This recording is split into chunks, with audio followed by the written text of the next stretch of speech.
In this tutorial, I will show you perspective grid tool in Adobe Illustrator. So let's dive into this. You can access perspective grid tool from this here. This is perspective grid tool, which shortcut is Shift plus P. So I am accessing it. This is perspective grid tool. Here are few controls here. This is called horizon line.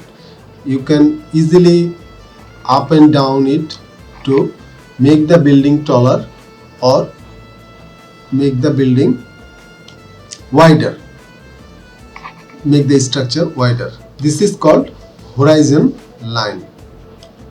Also, here is a point which is called vanishing point. If you move this, you can easily change angle of the view with it. This is vanishing point. Also, here is few, you can see few grid panel. This is ground panel. This is green lines are ground panel, blue lines are left panel, and orange lines are right panel. You can also access this using keyboard shortcut. Like now it is selected, you can see here this is right grid. So I am clicking from keyboard numeric 1.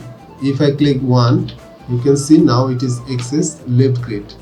If I press 2, then it is accessing horizontal grid.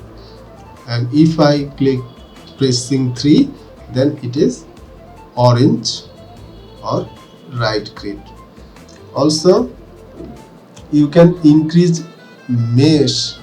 You can see the mesh. You can increase or decrease the mesh from here. You can increasing mesh from here. Also, you can move it. You can move all are these options. You can move it. Also, if you hold down Alt from the keyboard and click here, you can see this is the mesh gone. You can click here, mesh gone. This is ground. So all the mesh are gone on the place. Only lines are available. So if you again click here, Alt, all the lines also will be gone. You need to press holding down Alt again and press here to get back all the meshes from here. So I am selecting this. I am accessing rectangle tool and draw and the active plane, that is active grid. This is right grid. So in this way you can see, in this way you can access this. So that was for this quick tutorial. If you like this tutorial, please subscribe this channel. Keep editing.